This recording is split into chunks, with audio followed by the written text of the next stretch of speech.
the pillar of fire by night. You're going to start seeing more of that. And the closer we get, the more you're going to see these signs and these prophecies speaking. They're the most high going to make it to where, like this tornado out there in Oklahoma, they got jacked up and then the tornado came back. Then there was something in the news. I mean, there's so much news happening, you can't keep up with it, that they said there were thunder strikes or lightning strikes. I don't know if they said it was 1,500. I forget. It was like a record. It was like thunder and lightning all over the place, man. You know? And that it was kind of weird to them devils, man, because they check everything out, man. So there's going to be a time where things, see, now you can put a logical explanation to it. Well, it's tornado season and these things happen. There's going to be a time where, let's say, for example, the Most High, I was thinking about this yesterday. The Most High took down 50 planes, but he hit them with lightning strikes, a plane for every state. So if 50 planes are taken down, you know, in mid-flight. Now, you can't say that's a coincidence. These things happen. That's not a coincidence, man. Coincidence. Then you're going to be looking to a higher power, man. Then you're going to be saying, well, nah, this ain't, nah, this is, you can't, there's no logical explanation for this.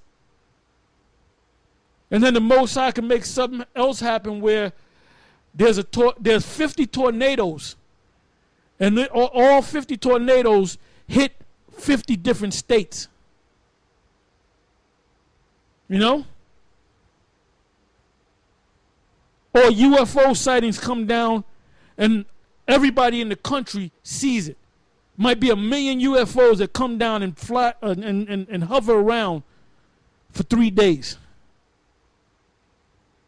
And there's so many UFO sightings that there's no way you can say it's a weather balloon or you didn't see it or you're crazy. The Most High going to start showing himself. And the reason why we out here teaching his word and being diligent, because we know that the Most High is coming back. Yahweh Ba'ashem Yahweh Shai is coming back. This is real quick. This is the book of Wisdom of Solomon 17:1. For great are thy judgments and cannot be expressed. Therefore unnurtured souls have erred. For when unrighteous men thought to oppress the holy nation, they being shut up in their houses, the prisoners of darkness, and fettered with the bonds of a long night, lay there exiled from the eternal providence. For while they supposed to lie hid in their secret sins, they were scattered under a dark veil of forgetfulness, being horribly astonished and troubled with strange apparitions. For neither might the corner that held them keep them from fear, but noises as of waters falling down sounded about them, and sad visions appeared unto them with heavy countenances. No power of the fire might give them light, neither could the bright flames of the stars endure to enlighten that horrible night. Only there appeared unto them a fire kindled of itself, very dreadful, for being much terrified they thought the things which they saw to be worse than the sight they saw not. As for the illusion of art magic, they were put down, and their vaunting in wisdom was reproved with disgrace. For they that promised to drive away terrors and troubles from a sick soul. Right, those the Egyptian, the stargazers, the magi's, the wise ones that perform magic. Because remember when Moses came before Pharaoh, he threw down his staff and it turned into a serpent. And then the wise men of Pharaoh threw down 2 staff and they became 2 serpents. So they were saying, well, we know that magic too. But Moses' serpent ate the 2 staffs, or the 2 serpents. So that was the Most High showing that you have that power, that spiritual power, but Moses' power is more powerful than your power. So what the elder was just reading was when those apparitions came, it was terrifying those wise men, those magi, the stargazers and all that, you know? Because they couldn't find a way to stop it, because they said that we're gonna use our power to wipe away this this plague that the Most High sent to us. But they couldn't do it. They couldn't stop the river of blood. They couldn't stop the flies, the locusts, the hell mingle with fire. There was things that the Most High did that showed that this is a spiritual thing. This is something outside of your power. And he's going to do the same thing in this society, because when Israel was born as a nation, they were born in Egypt. And now this is the last Egypt. So the Most High going to bring that same thing, but worse. So there's going to be some unexplained things that's going to happen. And a lot of you guys in GMS, going back to GMS, a lot of you guys are going to fall out because you're going to bug out. A lot of you guys are going to bug out too. And you guys that fell off, look, just because you fell off, nigga, and you went back to your job, that don't mean nothing, man. The Most High got them death angels following your ass, man, riding your back. Most High going to do some strange things to this society before he X this place out. Because it tells you in the Apocrypha, you're going to be amazed at the strangeness of our salvation, man. All right? Go ahead.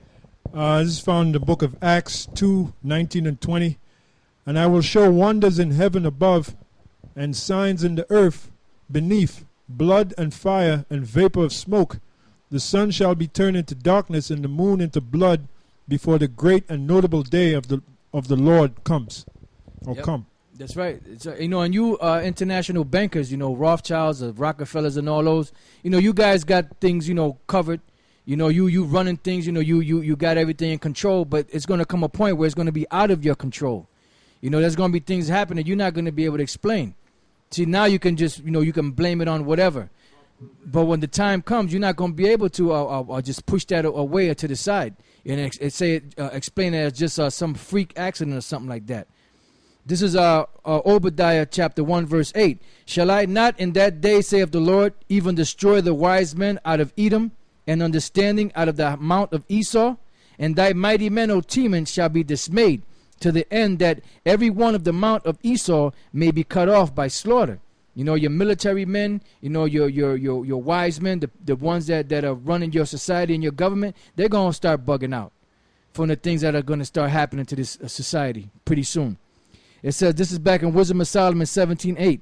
For they that promise to drive away terrors and troubles from a sick soul were sick themselves of fear, worthy to be laughed at. For though no terrible, that's what the Lord said, he going to laugh. He that sitteth in the heavens shall laugh at thee. Because he sees that your day is coming. He sees that spark that you have is going to be put out. But he's allowing you to keep going like he allowed Pharaoh to keep going. Remember, the Lord hardened Pharaoh's heart so Pharaoh could keep bigging himself up more and more, till finally the Most High just crushed him like the worm that he was. It says, for though no terrible thing did fear them, yet being scared with beasts that passed by and hissing of serpents, they died for fear, denying that they saw the air, which could of no side be avoided. And when you read Isaiah the 13th chapter, which we were reading earlier, it says that men's hearts are going to fail them for fear and for looking at those things that are coming on the earth. So you're not going to, some of you are going to die in the race war. Some of you are going to die during when the missiles hit. Some of you are going to die in the famines. Some of you are just going to die of heart attacks when you start seeing this stuff happening. And you're going to probably be healthy as hell. You're going to just drop dead. The Lord.